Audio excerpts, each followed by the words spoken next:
So it's just an opportunity now, if you've got anything to say in relation to the proposal for or against.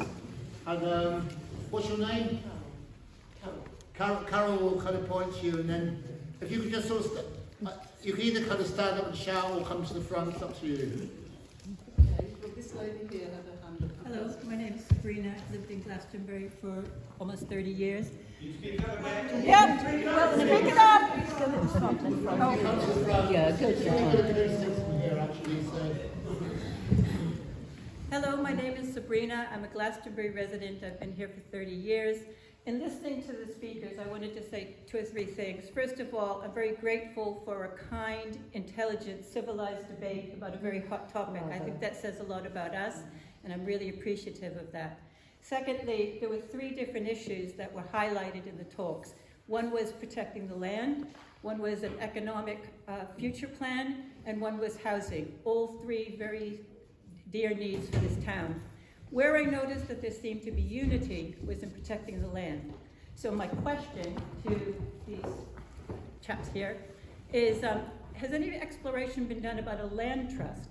Is it necessary to have World Heritage status to have the kind of clout we need to get the allies? Or is there some sort of charitable land trust that could be put in place that could designate the sacred areas, the levels, the green spaces, and protect them for future generations? Thank you.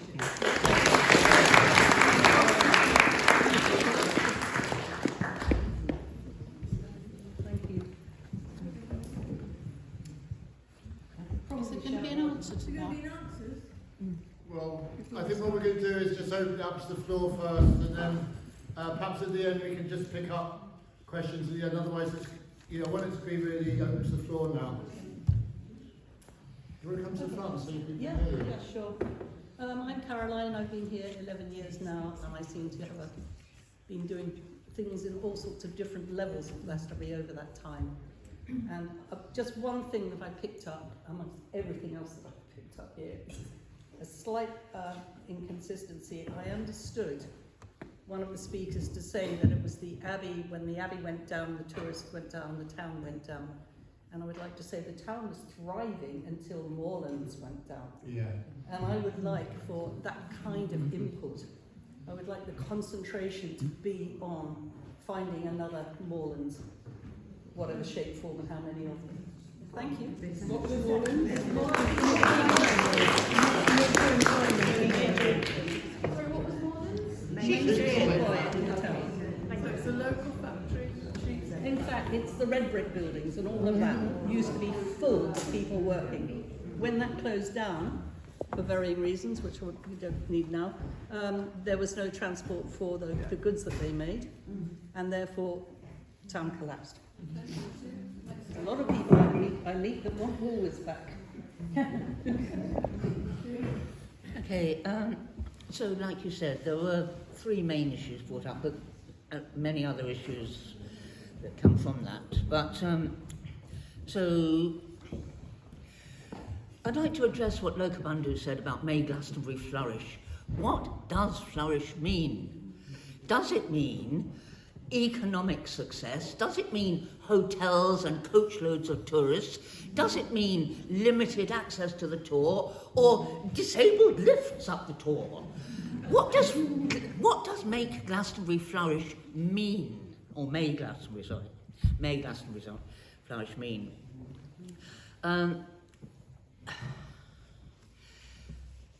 Glastonbury is a very, very special place. And it's special because it doesn't have oversea scenarios with, we do have the National Trust, but we don't have any heavy outside organisations dictating what we must or mustn't do. We also don't exist on some universal list of places that people need to visit on their bucket list. We don't need to have coaches full of tourists. We have enough coaches full of tourists as it is. And actually, Glastonbury, compared with a lot of places, is flourishing. We are flourishing as we are. and to give over our power to some globalised, not even just international, but globalised organisation like UNESCO. You look at some of the things that the United Nations are doing, and they're absolutely great. But on the other hand, there are things that they are doing which are very, very dictatorial, very, very controlling. We need to keep our control here, in our town. And Lokabandhu spoke about the spiritual Disneyland. Goodness me, what do you think would happen if we were on UNESCO's bucket list? Spiritual Disneyland would be like mega. Okay, sacred land. And sacred land is the thing that I personally am particularly interested in.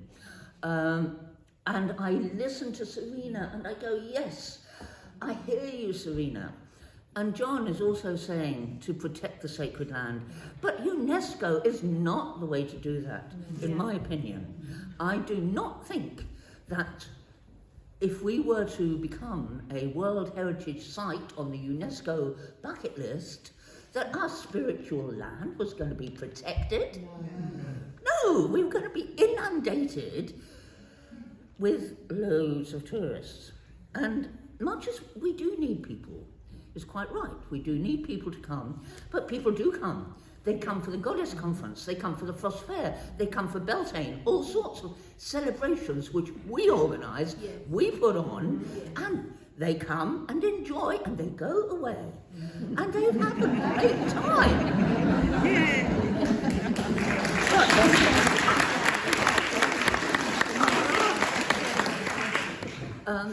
Sue and various other people within the group that I'm part of, we've been looking at ways in which our sacred land could be protected.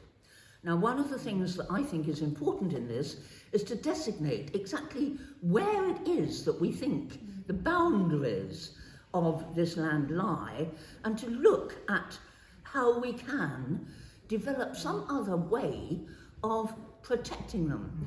I'm not very well up on that sort of thing, but there are people who are, and I'm sure there is a way.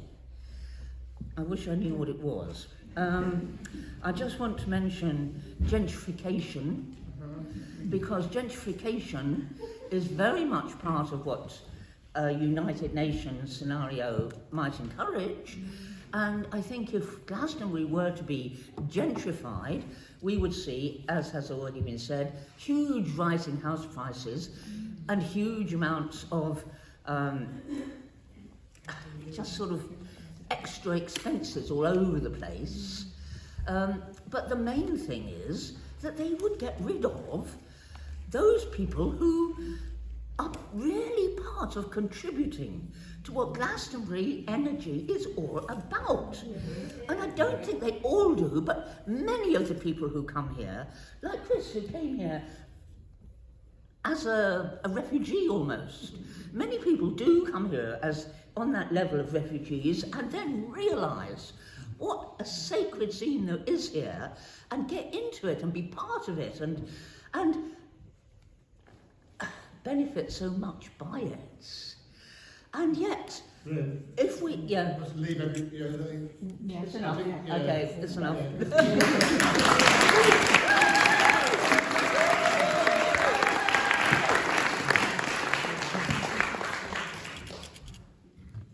Hi everyone, my name's Leela and I've lived in Glastonbury for about 12 years, and I just wanted to shortly basically say to clarify, I think a lot of people here are so well informed, but maybe some people aren't aware that the World Heritage Site goes under the umbrella of UNESCO, which itself is a specialised agent of the UN. And John Cousins says that the government is not our friend, but the UN is even above that and far beyond any of our own control. And I so resonate with what Lynn's saying about we need to take back control. We, the people, we need to take back control, and we wish to be listened to by the council. There's been a petition going round about who is not in favour of the World Heritage Site, and we've spoken to the consultants for the World Heritage Site who are poo-pooing it and saying that it's worth nothing because maybe there were some errors. We wish for the council to be transparent about the facts so that anything that's written on a petition can be factual. If we're not given the facts, how can we put down the correct facts? And then they turn around, maybe not the council, but certainly the World Heritage Site people are saying this is worth nothing, this petition. So we wish the people to be listened to by the council, and we wish also for to be listened to before this continues too far on, because I personally believe that the more energy is put into developing this World Heritage Site, the harder it's going to be for us to stand up and say no. Thank you.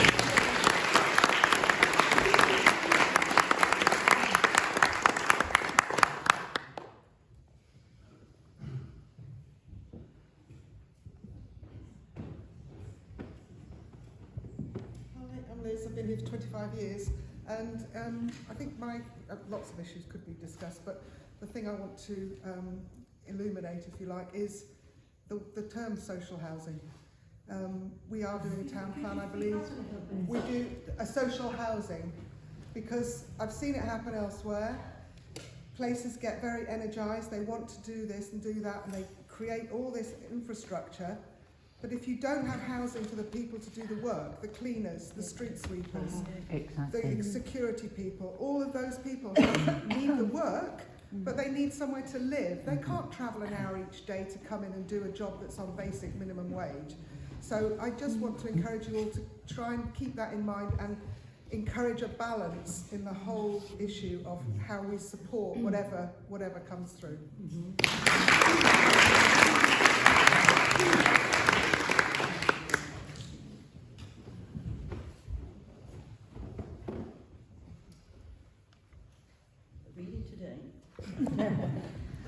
My name's Laura.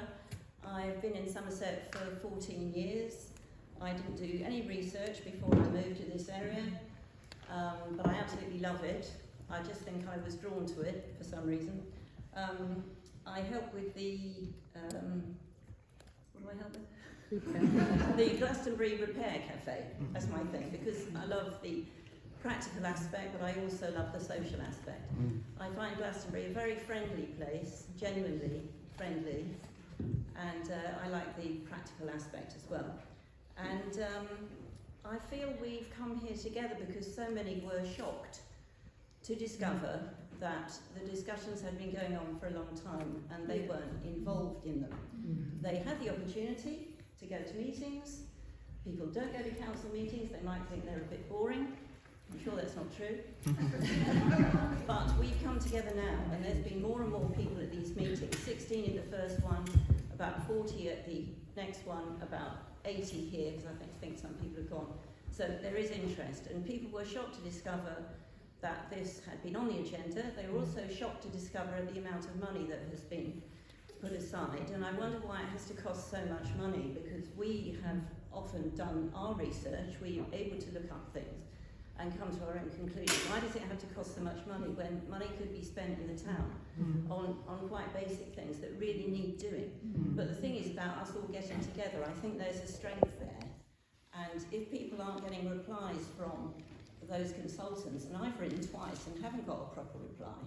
I've got replies from Connor, the town clerk. But I just wonder why it has to cost so much money. Why have the leaflets had to be done by people in the group here? Who paid for that? You know, with £10,000 has gone already to the consultants. I don't know if that was payment or a down payment. Another £30,000 has been put aside.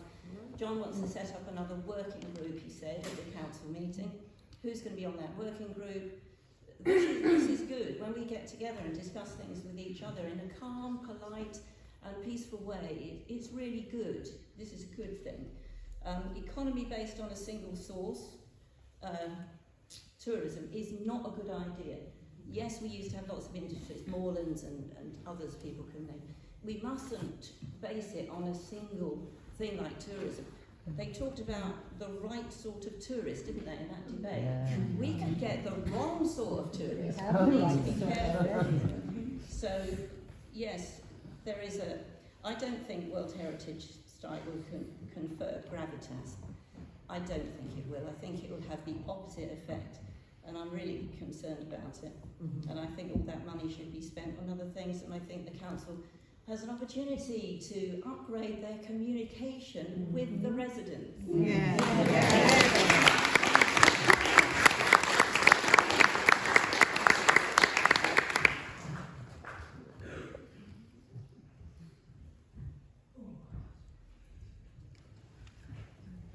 Hello there, my name is Tom, and I'd like to talk about gentrification. Many years ago I left Glastonbury and I moved to Bristol and lived there for a long time, and at one point I was briefly part of a project which was a consultation process in St Paul's, because as many of you may know, St Paul's is a very run-down inner city area with multiple problems, yeah? So there was this idea to have a survey of people who lived in St Paul's. What can we do to improve St Paul's? And I thought, oh, this is a great idea. It seemed like such a, really positive grassroots idea.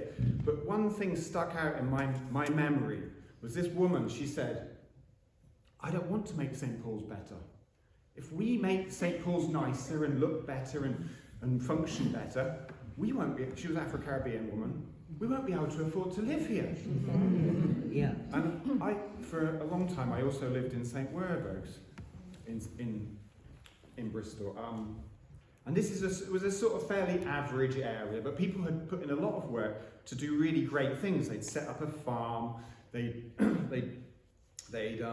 come together to protect a hill, which was a sort of landmark in the neighbourhood, to protect it from development. We'd taken over an old scaffold yard to do a self-build project, which was a bit gentrified, unfortunately, but it didn't become another Barratt Homes housing development. But I talked to someone the other day, and in St Werburgh's now, a little Victorian terrace, £2,500 a month rented. It's so common. You get a rundown area, the funky people move in, the hippies, the artists, the spiritual people, they move in. They make it a happening place, and we are a happening place. Yes. And suddenly everybody wants a bit of that, but they come in with their dollars and they buy it up, which seems great because suddenly it's really flourishing, and then suddenly it becomes a desert for creativity, because it's all been bought up, and we got McDonald's and we got Papa John's and we got Costa Coffee and all the rest of it, and it's like, at first it seems good. And if we rely on tourism, yeah, it's okay, we've got plenty, and it is a positive thing for the town. But if we rely on tourism, what happens when we have a COVID nonsense? The world shut everything down. Places that relied on tourism, they were stuck. We need local economy, sustainable, ecological, circular economy is what I think we need. For that.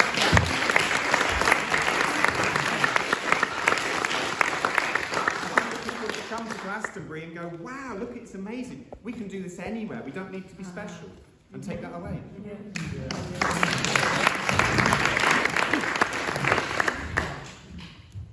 Hi, I'm Margaret.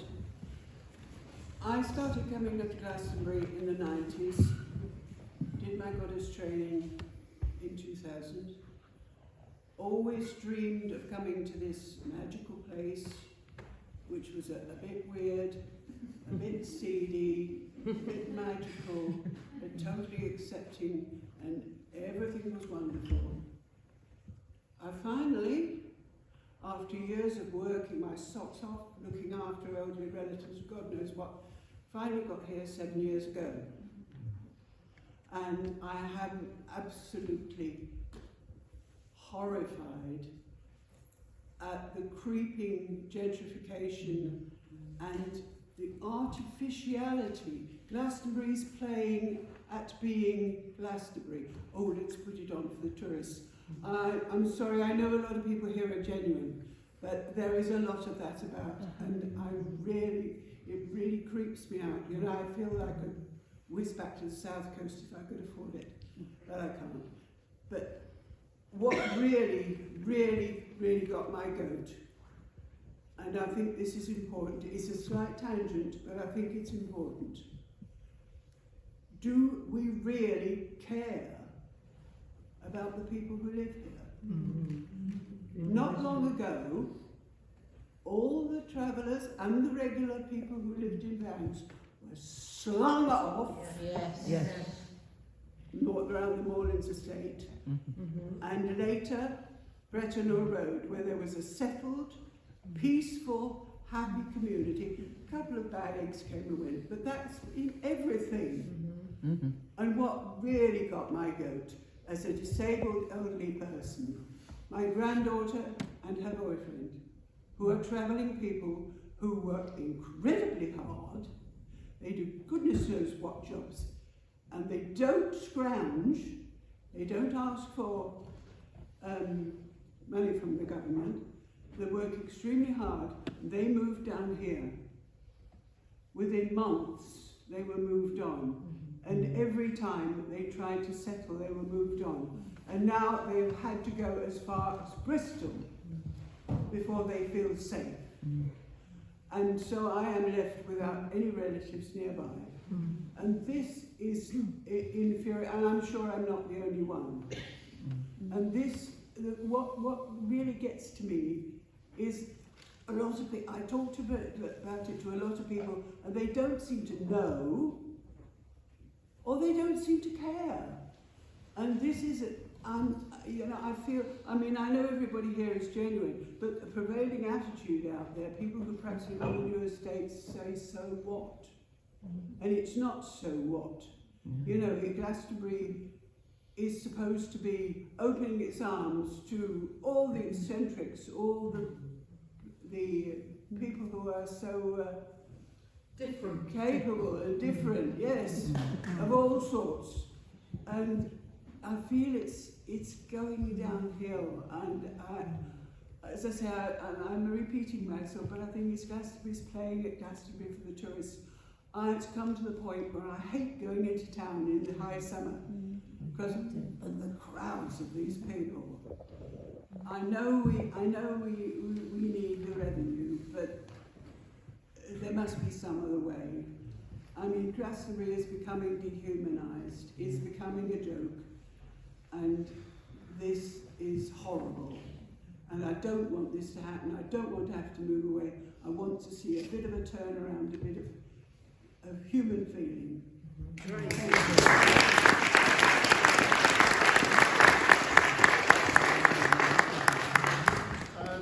You wanted to make a few points, didn't you? Yes. Okay, after the speaker. Wow, so many great points of view. I really loved your point of view. It did seem, it's Lynn. Yeah. And it did seem as if the gentrification thing is quite an issue. I used to live in Bath, and my parents lived there. I'd go and visit, and then I went to and did a master's degree there. I watched as it changed with World Heritage when it came in, and it homogenized it, gentrified it, and everything that was good left it. I watched in the town that I grew up in California, the same thing happened. It wasn't World Heritage, but it became almost like that, Santa Cruz. And then all the money came in, and again, the local people had to leave, they couldn't afford the rents. It became a dog-eat-dog, race to the top, Knightsbridge, here we come. And when I look at Glastonbury, I think, what a great place. I've lived here for 11 years. I chose here to live, and now the same thing's going to happen here. I own my own house. Supposedly I could, you know, really enrich myself if I was for this, but it just seems it's the same old game. People are going to pay themselves to push paper around, which is sad. They could do something decent. We don't have a homeless shelter. We don't have outdoor gyms. We have a bunch of failed 25 million gone missing. And I know the council says they're not really empowered, but they set the tone and the direction. And if we were sort of more directed towards helping the homeless people here, maybe the money would come in for that. If we were more into the health and well-being of the local kids who can't afford 40 or 50 pounds a month for a gym, there's some pull-up bars, there's a couple of parks, if there was a homeless garden project. These are all things that the council could be pushing. They don't take a lot of money, but they make a huge difference to the local people.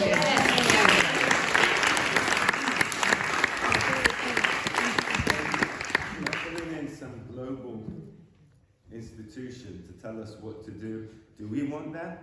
No. I don't think so. Thank you.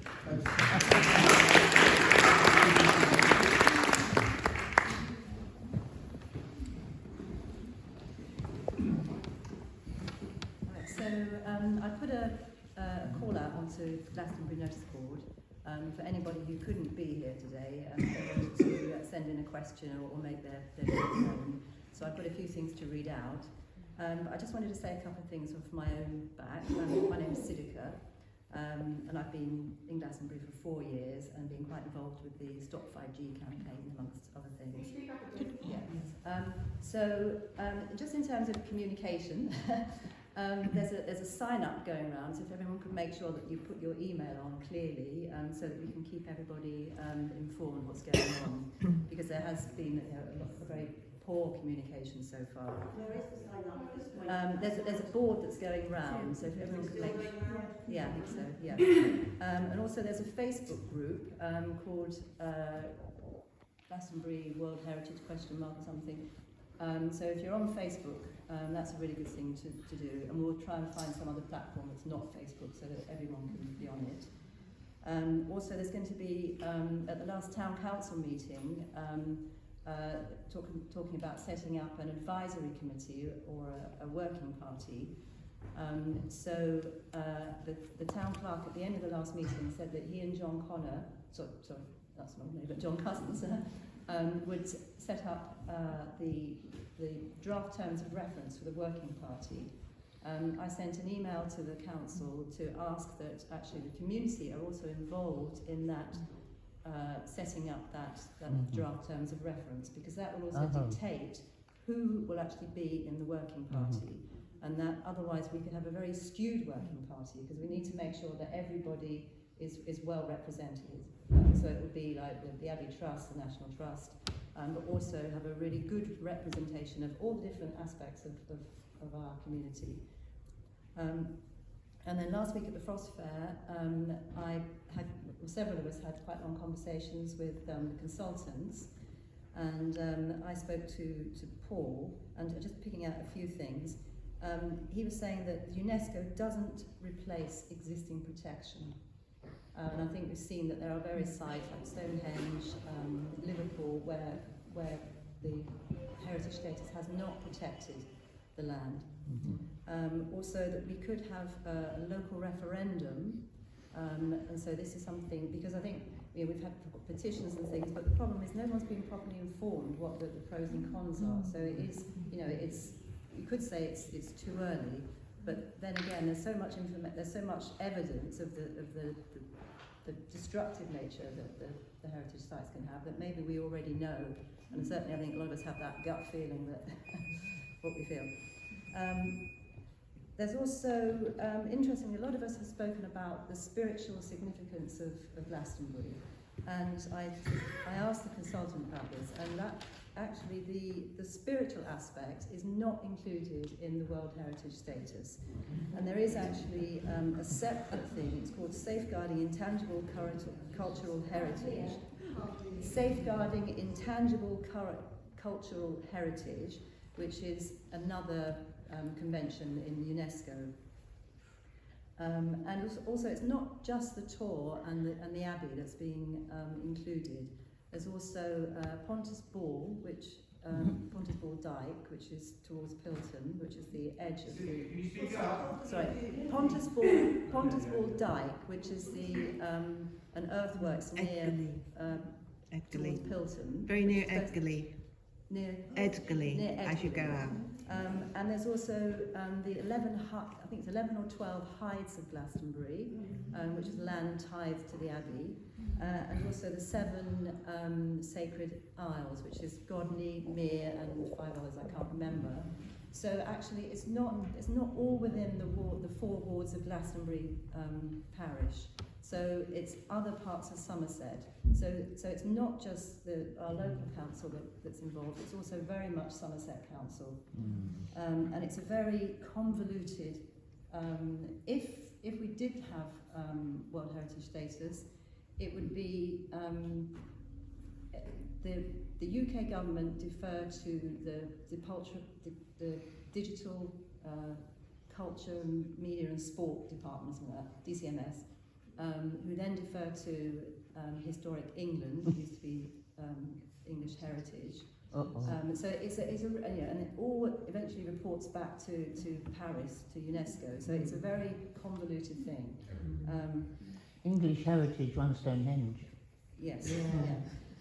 And just a final point from me before I go on to read what other people put in. There is so much sacred heritage here. And very much Mary Magdalene is sort of rising in a lot of consciousnesses, and Mary Magdalene, Joseph Arimathea have such a strong association with Glastonbury. So I think we've got no problem with having lots and lots of tourists of the right type coming. So I'm just going to read some of the things that people sent.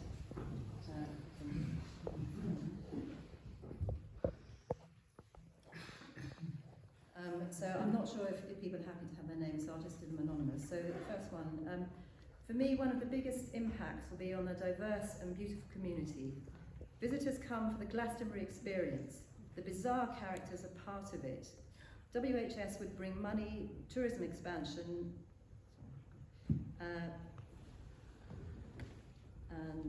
and turn many properties into Airbnb and lodgings, and price out families, locals, pilgrims, and the lovely characters that are Glastonbury.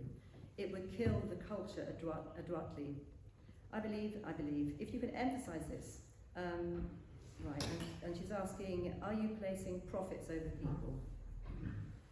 Someone else is saying that UNESCO is a branch of the UN. It's funded by BlackRock and the World Economic Forum.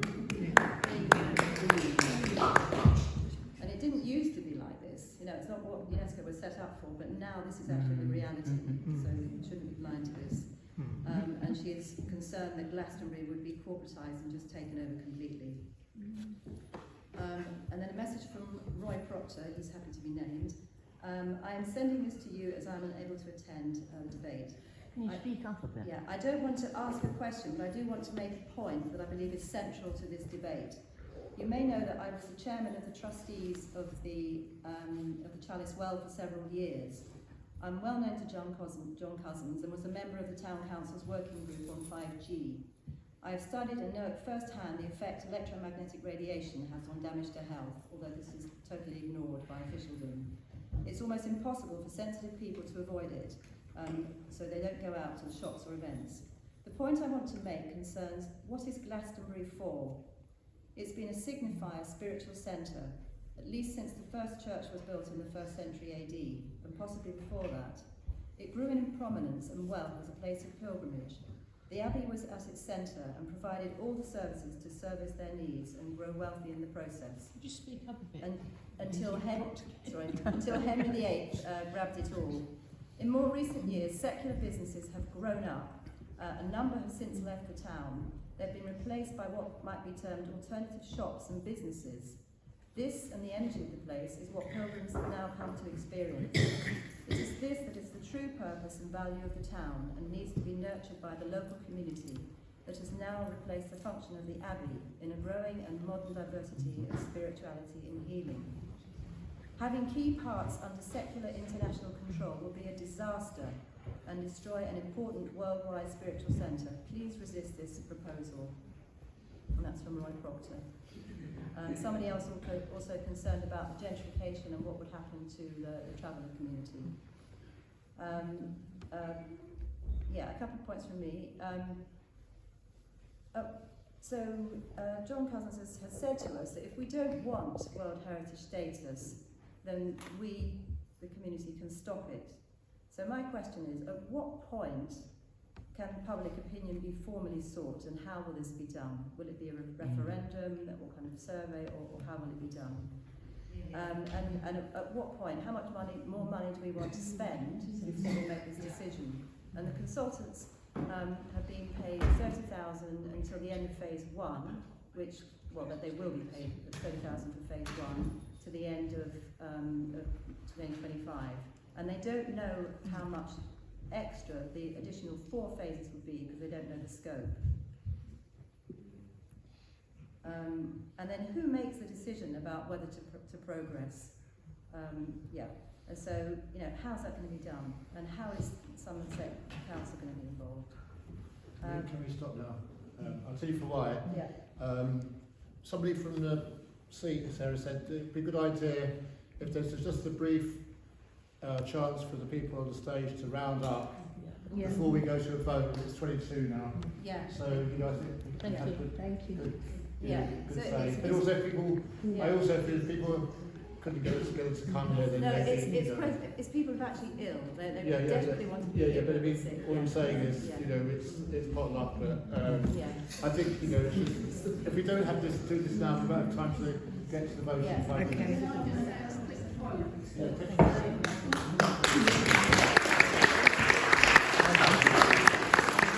My name's Velma. I've been involved with 5G. I've been researching the effects of technology, the harms, for 20 years now, since 2004, when I became sensitive.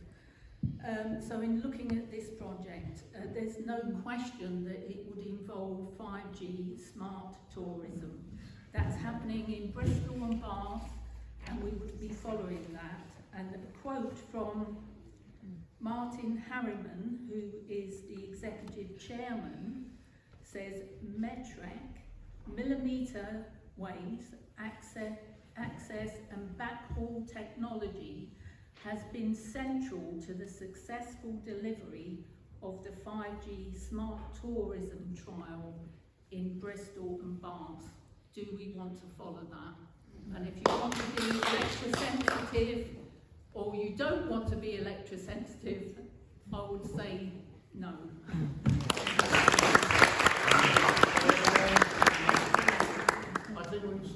I'm sorry, but I think we should need to draw the line, otherwise we're going to run out of time and people will be leaving. I'm sorry.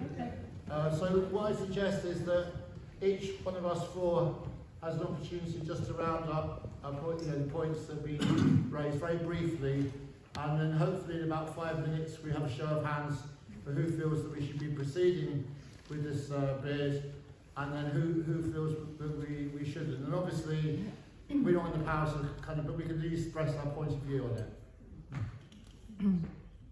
So do you want to start?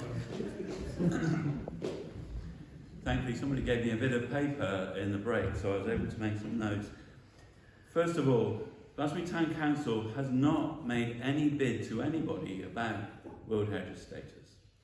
The reason why we have been employed consultation, or consultants, is because when this first happened in 2006, when it was first proposed, and it was proposed by people from this town, I actually know the gentleman whose idea it was at that time, and he's not somebody who is connected to any big multinational or anything, he's just somebody like us thinking, can we protect this sacred place? That got taken up by the great and the good, and Somerset Council got involved, and it got to big meetings like this, so public meetings like this about it. But what none of the people involved at that time had done was talk to anybody who knew anything about World Heritage status. And as soon as they went to anybody connected to UNESCO, they said, you haven't got a hope in hell's chance. That was because they'd selected an area that was far too big and wasn't considered to have the universal value. So this town council, when we look at the development of a massive road with thousands of houses to the north of us, or indeed, I'm sure you won't have forgotten that the 6 attempts now to build houses on Wiriel Hill by the landowner of Wiriel Hill. right? When we're looking at that and we're thinking, we don't have the power to stop it, But we do. right? So, and Somerset are for it. What do we do? So we're looking for opportunities. We decided we passed a motion to explore this, and the first thing we thought was we better get somebody in who could tell us whether or not this is even something remotely possible. Now the consultants we've got are people who are for UNESCO. Of course they are. That's what they do. But the council is not interested in for or against. We're interested in exploring the merits or not of it. And when we got to a point where we wanted to go to our community to talk about it, which was in September, whenever that first consultation event happened, I have no idea why that consultation event was such a disaster. I'm sorry I wasn't there from the beginning. I hope now I've learned a lesson there that if I want a consultation to happen properly, I've got to be there for some reason, because it doesn't seem to happen without that. But that was the whole point of that day, was to ask you, is this a good idea or not? And to listen to you. It wasn't the only consultation Glastonbury Town Council will do. It's the start of a whole process of consultation that will go into next year, so that we get everyone's voice. There are 9,000 people live in this town. They're not here today. So we need to listen to people. Is it a good idea? I am very pleased to hear all of your points of view today. Oh, sorry. Very pleased to hear all your points of view today. I made a note of all of them. We take away. Who will make a decision? I proposed at the last town council meeting that we should form a working group, and it's got an advisory committee in law. It allows any people from the public to be on it. We need to form a terms of reference because it's a council committee. But I'm very happy to share the terms of reference with anyone. But no one's neutral on this, it appears. But we need to get that committee can be made up entirely of local people, if that's what's needed. But so I will just very quickly finish off then. So the decision then will be made. That committee will report back to the council. The decision will be made from the recommendation of that committee. The same happened with 5G. That people don't have any history here. It's amazing to hear people say, "Oh, 5G is going to come." They don't know what this council's done, do they? Thank you.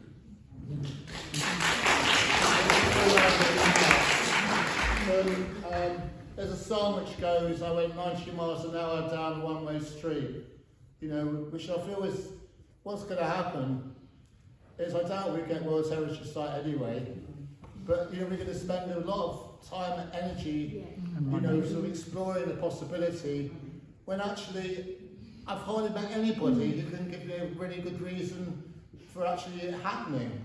Even the people who are arguing for it today aren't actually saying, "Oh, we want World Heritage Site." They don't actually say they want it. They just sort of say it's a good idea to explore the possibility of it. I think it's more interesting to explore the possibility of finding sort of some way of housing all the homeless people in Glastonbury.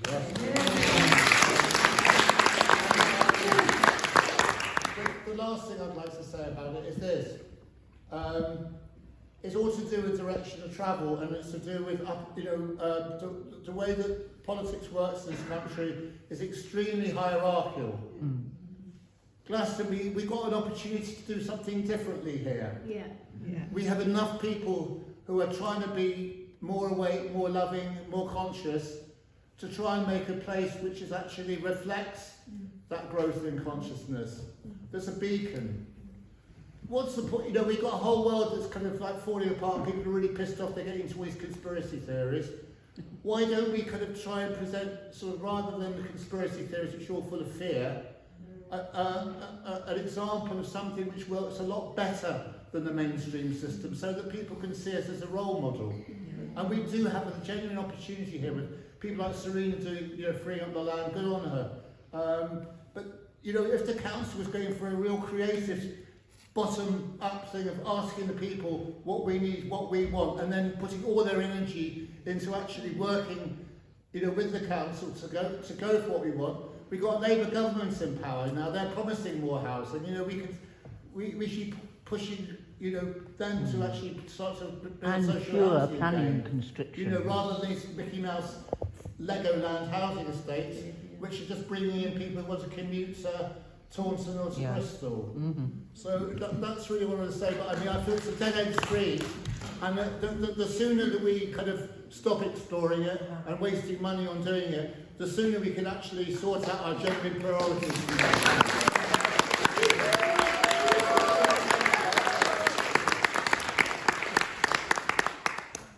I've really appreciated hearing from everybody today.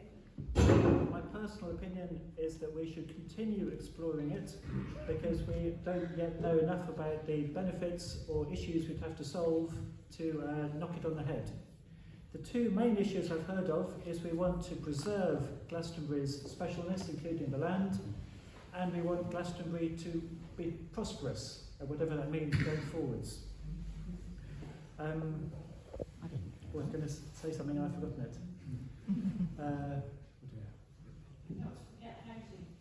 Yes, other people have talked about how expensive it is employing the consultants, and we should sort out the housing problem instead. With £30,000, which is the maximum we've voted, you could build approximately a quarter of one tiny little house. So compared to that, it's peanuts. It's absolute peanuts. I think what we want to do is look for ways to ensure Glastonbury's prosperity and specialness just going forwards indefinitely into the future. I'm not saying World Heritage is the only way to do it, and it wouldn't hand over control to UNESCO or anyone else. All the ownership of all the land and the buildings, the institutions, would remain precisely where it is now, with us, with the National Trust, with the Abbey, whatever. But we would all be forced to think much harder about how we are going to look after what we do own and control, and that would simply be validated and endorsed and kind of backstopped by UNESCO. UNESCO would not control anything, they really wouldn't, as proven by a Liverpool which lost its World Heritage status. So my feeling is we should continue to explore it, and when that's ready, we'll have our impact assessment, and we will have a comprehensive consultation with the townsfolk as possible. Thank you.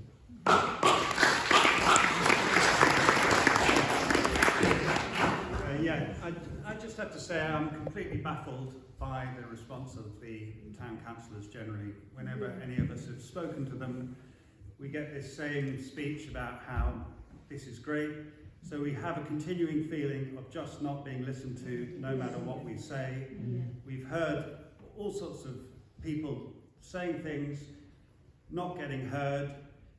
It's a very surreal experience with these people who I have great respect and actual love for, because we do love each other in Glastonbury, because we've all been here in this nutty place together for years and years, and I like everyone being nutty, really. I think it's great, you know. And there's two prime nutcases and a third one right whom I know really well. I'm so confused about why there's no reaction to this, and I just want to stop the process, think about doing something else. We do need to protect things, but how we're going to do it, let's work that out. Okay.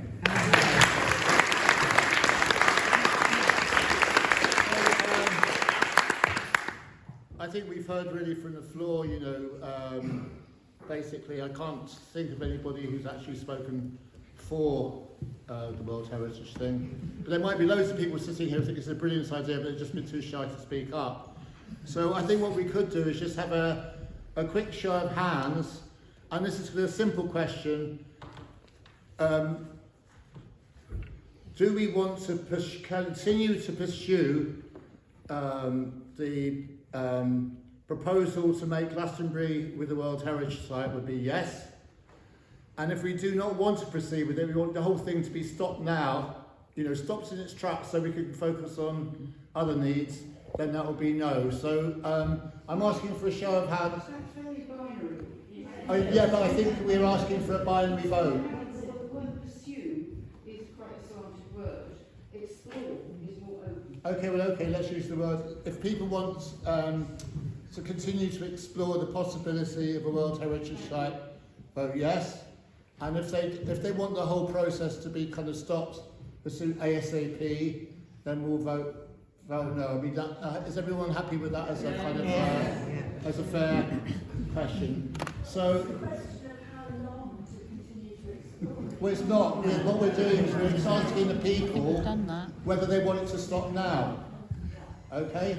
You know, so that the council get a genuine feedback from the people in Glastonbury, not a kind of half-hearted one, but a positive or a negative one, on whether we should just stop it now or we should go ahead with it. And I think, it's a very simple question.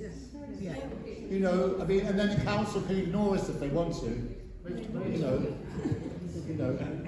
you have a third maybe if undecided?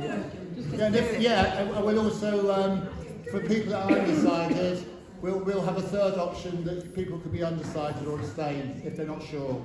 Okay, so first of all, what I'm going to do is I'm going to start with a negative, because I actually kind of think that maybe people who are for the idea, we might be a little bit shy to kind of put their hands up.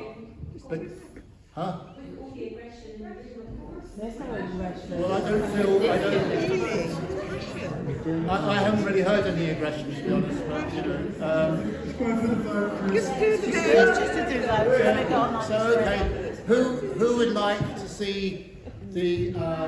No, don't take our vote. Who would like to see the plans to continue exploring the possibility of World Heritage Site closed as soon as possible? Closed. Yes. Thank you. Who would like to see the exploration to continue? And who is undecided? Okay, so we got about... Yeah, let's count. Well, okay, will someone do it? No, let's not. So we'll count for the no's, for the stopping it first. No. No. Can someone do it?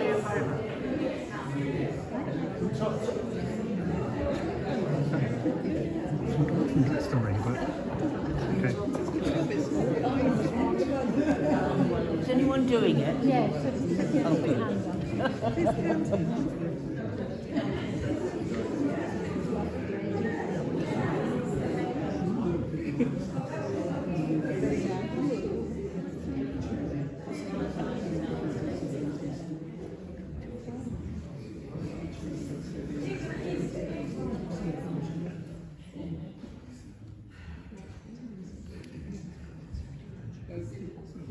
Basic numeracy class, isn't it?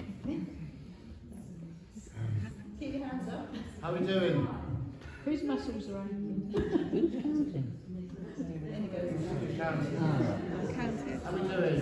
We've got 63, but it could be plus or minus. Yeah, we're just saying roughly. And now we'll have the people who are not decided yet next. I mean, in a way, if you're not decided, it's almost like an advert for continuing the exploration.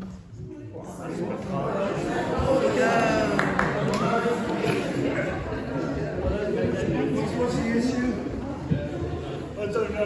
Is this to continue the exploration? Not Undecided. Yeah, we're going to do undecided. 8 undecided. And then who are the people? How many people would like to actually see it going ahead? The experiment, the exploration. 7. So it's like it's pretty kind of. It's a fairly, obviously people who made the effort to come there obviously feel stronger about it than maybe the average man on the street. But I mean, what I feel is that when I was sent a consultation document, I arrived through my letterbox after the date at which the kind of it was meant to actually be, in. In other words, the consultation actually. Stop talking for your side. It's not fair. Stop talking for your side, Chris. No, I'm not talking to my side. I was just saying the consultation didn't arrive when we said. Yeah. Thank you very much. Thank you.